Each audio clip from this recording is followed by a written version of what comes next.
নমস্কার, the food এফেক্টের নতুন একটি ভিডিওতে আপনাদের সকলকে স্বাগত। আর আজকের রেসিপি বাদামের চাটনি, যা আপনারা রুটি, লুচি, পরোটা বা ধোসার সাথেও খেতে পারবেন। আমার রেসিপি পছন্দ হলে আমার চ্যানেলটিকে অবশ্যই সাবস্ক্রাইব করবেন আর অবশ্যই একটা লাইক দেবেন এবং অনেক শেয়ার করবেন। তাহলে আসুন দেখে নিই আমি কিভাবে রান্না করছি। এর জন্য প্রথমে আমি একটা ফ্রাই প্যানে 2 টেবিল চামচ তেল দিয়ে দিয়েছি এবং তার মধ্যে ছোট এক বাটি বাদাম দিয়েছি। বাদাম একটু নাড়াচাড়া করে অল্প সামান্য ভেজে নিতে হবে। এরপর এর মধ্যে 2টো মাঝারি সাইজের টমেটো কেটে দিয়ে দিতে হবে। টমেটো অল্প নাড়াচাড়া করে নিতে হবে।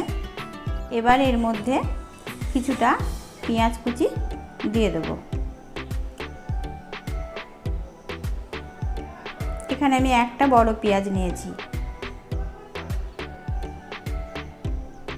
এরপর 6টা রসুনের কোয়া এবং 4টে লঙ্কা দিয়ে দেবো। এখানে আমি লাল রঙের লঙ্কা নিয়েছি, তাতে চাটনির রঙটা একটু ভালো হবে। সব কিছু ভালোভাবে নাড়াচাড়া করে এরপর এর মধ্যে আমি পরিমাণ মতো নুন দিয়ে দেবো।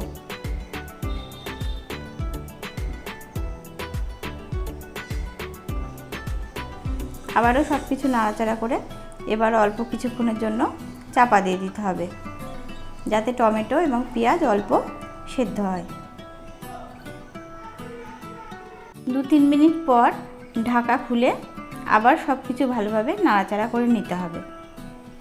এরপর ফ্রাই প্যানের মাঝখানে কিছুটা অংশ খালি করে সেখানে আমি একটা শুকনো লঙ্কা দিয়ে দেবো।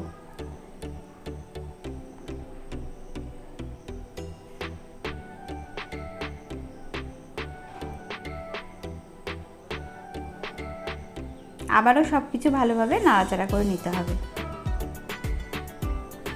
এরপর 2-3 মিনিটের জন্য আবার ঢাকা দিয়ে দিতে হবে।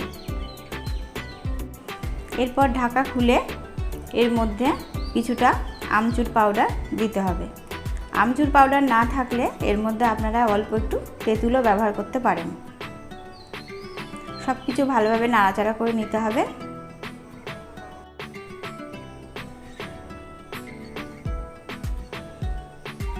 ভালোভাবে নাড়াচাড়া করে মিশিয়ে নেওয়ার পর এবার আমি গ্যাস অফ করে দেব। এবার সব কিছু খুব ভালোভাবে ঠান্ডা করে চাপা দিয়ে রাখবো।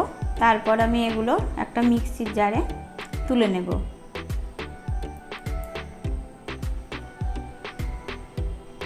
জারের মধ্যে এবার আমি 2 চামচ টক দই দিয়ে দেব এবং 1 চামচ চিনি দেব এবং সব কিছু খুব ভালোভাবে মিক্স করে বেটে নেব।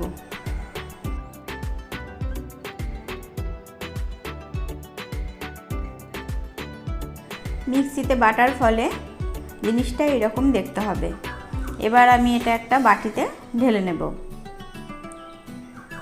এরপর এর মধ্যে আমি একটা তড়কা অ্যাড করব, যেটা আমি আলাদা করে ছোট একটা জায়গায় তৈরি করে নিয়েছি।